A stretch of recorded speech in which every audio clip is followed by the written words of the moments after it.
प्यारे विद्यार्थियों, आप देख रहे हैं विलियन का सॉल्यूशन। विलियन में से आपके एमसीक्यू नहीं आएंगे, इसमें से सारे के सारे आपके 2 नंबर और 3 नंबर के क्वेश्चन आएंगे, एक एक। ठीक है, तो 2 नंबर का एक प्रश्न और आपका 3 नंबर का एक प्रश्न आएगा।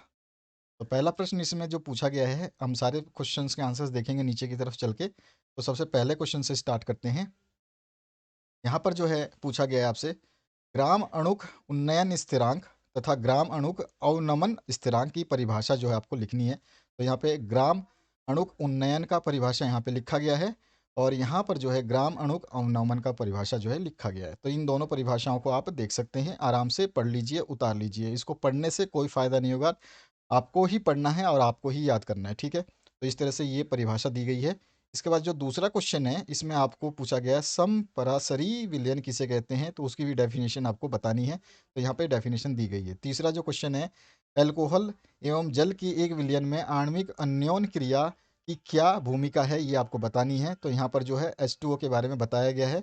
इसमें जो H बंद होते हैं वो दुर्लभ होते हैं, तो दुर्बल होते हैं, उसी के ऊपर ये जो पूरा का पूरा आपको लिखना है। इसके बाद चौथा क्वेश्चन जो है, इसमें मोललता और मोलरता में आपको जो है इकाई सहित परिभाषा लिखनी है। और ये सारी की सारी परिभाषाएं मैं ऑलरेडी करवा चुका हूँ। प्रश्न बैंक देख लीजिए, आपके 3 जगह से प्रश्नों के निर्माण होंगे।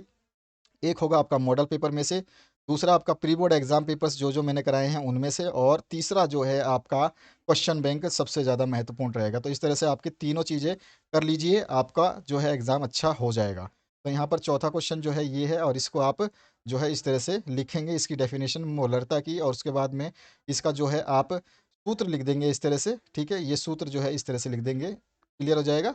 तो इस तरह से आपका ये आंसर हो जाएगा। इसी के बाद में आपका जो मोललता है उसके बारे में भी आप सूत्र लिख करके, डेफिनेशन लिख करके उसका जो है फॉर्मूला लिख देंगे, तो ये आपका हो जाएगा। ठीक है, अगले क्वेश्चन की बात करें, हेनरी के नियम को उदाहरण से ही समझाना है, तो हेनरी का नियम लिख दिया है और यहाँ पर जो है हमने उदाहरण दे दिया है। ठीक है, इसके बाद नेक्स्ट जो क्वेश्चन है, इसमें अणु संख्यक गुणधर्म को उदाहरण से ही समझाना है। तो संख्यक गुणधर्म जो है यहाँ समझाया गया, आप इनको देख करके याद कर सकते हैं। उसके बाद में नेक्स्ट जो क्वेश्चन है यहाँ पर सातवां, इसमें पूछा गया 120 ग्राम NaOH को 2 लीटर विलियन में विलय किया गया, तो विलियन का जो मोलरता आपको ज्ञात करना। मोलरता की डेफिनेशन देख ली, सूत्र देख लिया, उसी हिसाब से आपको NaOH दे रखा है 120 ग्राम। ठीक है, इसके बाद में NaOH का अणु भार जो है 40 ग्राम आपका होता है, आपको पता होगा।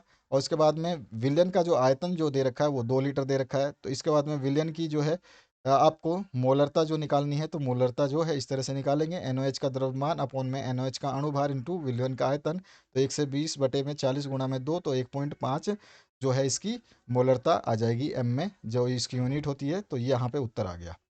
अगला जो क्वेश्चन है, इसमें 6 ग्राम जो है यूरिया को 72 ग्राम जल में विलय किया गया, तो यूरिया का मोल प्रभाज आपको ज्ञात करना है। तो मोल प्रभाज ज्ञात करने का सूत्र जो है स्मॉल एन अपॉन में एन प्लस में कैपिटल एन होता है। यहाँ पे यूरिया की जो मोलों की संख्या स्मॉल एन, वो अपन 6/60, क्योंकि 6 आपको दे रखा है। और जो दूसरा जो है आपका पानी के मोलों की संख्या जो है एन कैपिटल लेंगे, जो कि 72 दे रखा है, तो 72/18 जो आपका इसकी मोलरता मोल होती है। उसके बाद में आपका जो है यूरिया का मोल प्रभाज जो है हम निकाल देंगे इस तरह से फॉर्मूले में डाल के, जो आंसर आ जाएगा 0.02। उसके बाद नेक्स्ट जो क्वेश्चन है, इसमें आपसे क्या पूछा गया है, इसमें जो पूछा गया आपसे कि अगर 22 ग्राम बेंजीन में 122 ग्राम कार्बन टेट्राक्लोराइड घुली हो, तो बेंजीन एवं कार्बन टेट्राक्लोराइड के द्रव्यमान का प्रतिशत की गणना आपको करनी है। तो हमारे पास सिंपल सा फॉर्मूला है, इसको हम निकाल सकते हैं। विलियन का द्रव्यमान जो होता है बेंजीन का द्रव्यमान प्लस में CCl4 का द्रव्यमान, दोनों को मिलाकर के 144 ग्राम आ जाएगा। अब 144 के बाद में हमारे को बेंजीन का द्रव्यमान परसेंटेज में निकालना है, तो बेंजीन का द्रव्यमान गुणा में 100 अपॉन में विलियन का द्रव्यमान। तो बेंजीन का हमें 22 दिया है, और हमने अभी विलियन का निकाला 144, इसको रखेंगे और गुणा में 100 करके 15.28 आ जाएगा, जो कि परसेंटेज आ गया। इसके बाद में CCl4 का द्रव्यमान जो निकालेंगे, सेम वही कंडीशन रहेगी। इसमें आपका जो है इसका दिया है 122, ऑब्वियस सी बात है, तो 122 रखेंगे, 1/144 गुणा में 100, तो 84.72% जो है इसका आंसर आ जाएगा। अब इसके बाद में जो है हमें माइनस करना पड़ेगा, क्योंकि इसमें जो है आपका CCl4 का द्रव्यमान जो है पूछ रहा है, तो हमारे पास जो आ जाएगा ये कितना, 84.72। तो इस तरह से हम निकाल सकते हैं, या डायरेक्ट भी निकाल सकते हैं। इस तरह से आंसर आ गया। अगला जो है परासरण दाब, परासरण में क्या आपको जो परिभाषा है वो बतानी है। तो यहाँ पर जो है आप इस तरह से परिभाषा को डिफाइन कर सकते हैं, ठीक है, परासरण और परासरण दाब को। उसके बाद में नेक्स्ट जो क्वेश्चन है इसमें, क्या कारण है कि तापक्रम में वृद्धि से गैसें जो है द्रव्य में कम विलय होती हैं, तो इसका रीज़न जो है आपको बताना है, ठीक है। नेक्स्ट जो है आपका इसमें 75 यानी कि 3 अंकों का जो प्रश्न आएगा वो इस तरह से आएगा। तो इसमें आपका जो है ये 11 प्रश्न हमने देख लिए, ठीक है, सारे के सारे प्रश्न आपको फटाफट मैंने दिखा दिए, इस तरह से देखने हैं आपको। और इसके बाद में नेक्स्ट जो आपका क्वेश्चन रहेगा 3 अंकों का, तो यहाँ पर 3 अंकों का राउल्ट का वाष्प अवनमन लिखना है आपको, और राउल्ट के नियम की सीमाएं जो लिखनी है। तो सबसे पहले अवनमन को आपको समझाना है, उसके बाद में ये फॉर्मूला जो लिख देना है। शुद्ध विलयन के लिए भी जो होता है ये आपका पी नोट रहेगा, ध्यान रखना है।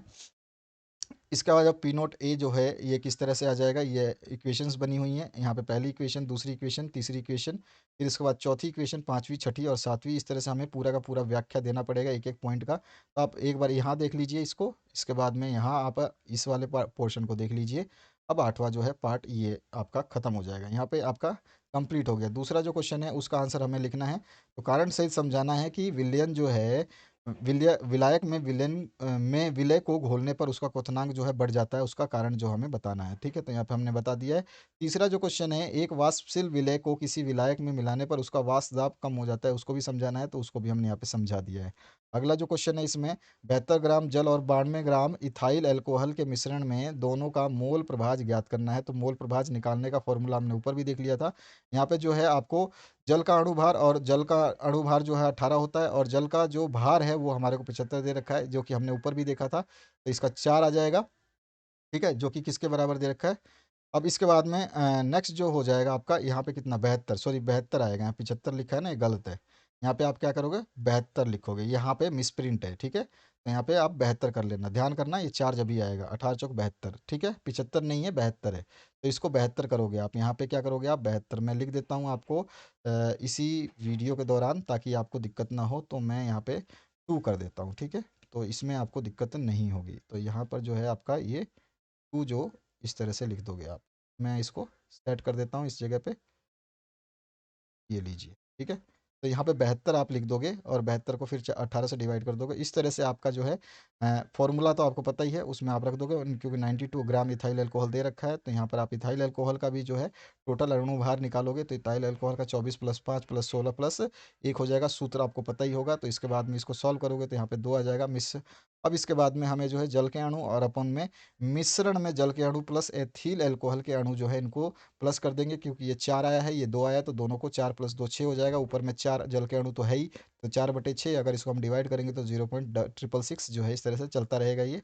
इसी तरह से मिश्रण में एथिल अल्कोहल का मोल प्रभाज निकालेंगे, तो वही सेम कंडीशन करेंगे। इसमें आपका 4 था जल का, और इसमें आपका जो है अल्कोहल का 2 है, तो 2/6 हो जाएगा, और इसको काटोगे तो आप 0.333 इस तरह से चलता जाएगा। अगला 5वां क्वेश्चन है, ठोस की द्रव में विलेयता को प्रभावित करने वाले कारकों का वर्णन करना है। तो इस तरह से जो है आपको इस तरह से ये वाला जो आंसर लिख देना है। तो यहाँ पर आप इस आंसर को देख सकते हैं आराम से, थोड़ा सा आपका जो है ये आंसर बड़ा है, तो इस तरह से 3 पॉइंटों में आप इसको खत्म कर, ठीक है। उसके बाद में नेक्स्ट जो क्वेश्चन है, धनात्मक विचलन और ऋणात्मक विचलन में अंतर हमने पहले ही बता रखा है, मॉडल पेपर सॉल्व करवाया उनको भी देख लेना, उनमें भी हमने आंसर्स लिखे हैं, और यहाँ पर जो है इसका आंसर आपको दिख रहा है, ठीक है। तो 1 बाई 1 पॉइंट आप देख सकते हैं, इसमें से जो अच्छा लगे ना उतने याद करिए, ज़्यादा जरूरी नहीं है। आपका 3 अंकों का जो प्रश्न है उसमें आप 3 से 4 जो है डिफरेंसेस लिख देंगे, तो भी आपका जो है आंसर पूरा सही माना जाएगा। तो कम से कम 5 तो आप लिख ही दे तो सबसे बेस्ट रहेगा। 7वां जो है, एसिटिक अम्ल, ट्राइक्लोरो एसिटिक अम्ल और ट्राइफ्लोरो एसिटिक अम्ल की समान मात्रा से जल के हिमांक में अवनमन को बढ़ते हुए क्रम में लिखना है। तो इस तरह से ये बढ़ते हुए क्रम में आप लिख देंगे। हालांकि इसको अगर आप डिफाइन करेंगे तब जाके आपका जो है ये पूरा जो है आपको नंबर मिलने वाला है, बाकी आप इस तरह से लिख देंगे, ठीक है। अगला जो क्वेश्चन है इसमें पूछा गया राउल्ट के नियम को समझाना है। तो राउल्ट का नियम आप अच्छी तरह से जानते हैं, बहुत ही मोस्ट इंपॉर्टेंट रहेगा। तो इस तरह से आप राउल्ट का जो नियम है आप लिखेंगे पूर्ण रूप से, ठीक है। अगला जो नेक्स्ट पार्ट जो है उसकी बात करते हैं। तो यहाँ पर जो है इसका लास्ट जो है P not A minus P A upon P not A हो जाएगा, ठीक है। यदि विलेन का मोल प्रभाव जो है एक्स बी है, तो हम राउल्ट के नियम के अनुसार जो है इसको सिद्ध कर देंगे। तो इस तरह से आपको पता ही है, इस तरह से आप इसको सिद्ध करोगे, ठीक है। ये आपका जो है पूरा का पूरा डेरिवेशन जो है आपको करनी होगी, तो इस तरह से आप डेरिवेशन करोगे, आप देख लीजिए। इसके बाद में नेक्स्ट जो आपका क्वेश्चन है उसके ऊपर भी हम चलते हैं, तो यहाँ पर जो है इसका आंसर हो गया, ठीक है। अगले क्वेश्चन की बात करें, स्थिर क्वांटिकी मिश्रण किसे कहते हैं, ये कितने प्रकार के होते हैं, उदाहरण सहित आपको समझाना है। तो इसका उदाहरण सहित हमने यहाँ पे लिख दिया है, आप इनको देख सकते हैं। इसके बाद नेक्स्ट जो क्वेश्चन है 10वां, समझाना है फॉर्मलता, नॉर्मलता और पार्ट्स पर मिलियन। ठीक है, तो पहले नॉर्मलता है, नॉर्मेलिटी बोलते हैं इसको, इसको समझा देंगे, इसका फॉर्मूला लिख देंगे। ठीक है, इसके बाद में नेक्स्ट जो है आपका पार्ट्स पर मिलियन जो है उसको ही बता देंगे। तो यहाँ पर जो है फॉर्मलता, नॉर्मलता और पार्ट्स पर मिलियन को समझाना था ना आपको। तो यहाँ फॉर्मलता तो जो आएगी नहीं, नॉर्मलता आएगी, फॉर्मलता छोड़ दीजिए, फॉर्मलता जो नीचे आएगा उसको हम दिखा देंगे। पार्ट्स पर मिलियन जो है यहाँ पर हो गया, और जो है फॉर्मलता जो है आप यहाँ पे निकाल सकते हैं। तो इस तरह से आपको ये आंसर्स लिखने थे। इसके बाद में हीलियम को गोताखोरी के लिए सिलेंडर में उपयोग क्यों किया जाता है, तो इसका आंसर जो है आपको लिखना है। तो ये 11 क्वेश्चन जो है 3 नंबर के, और इससे पहले जो हमने क्वेश्चन देखे थे वो 2 नंबर के, 11-11 दोनों क्वेश्चन देख लिए। अब आपके जो नेक्स्ट सोल्यूशन बनेंगे नेक्स्ट पार्ट के, तो उसके लिए आपको सभी को शेयर करना है, और जैसे ही आपके दोस्तों का रिक्वेस्ट आ जाएगा कि सर नेक्स्ट पार्ट बनाइए, तो आपका नेक्स्ट पार्ट बनाया जाएगा। इसके अलावा आपको जब तक वेट करना होगा। तो आशा करता हूँ आप जल्द से जल्द शेयर करेंगे, लाइक करेंगे और सब्सक्राइब करके चैनल को रखेंगे, ताकि आपके सॉल्यूशंस जल्द से जल्द आपके तक अवेलेबल आपको पहुँचा दिए जाए। Thank you very much, have a good day.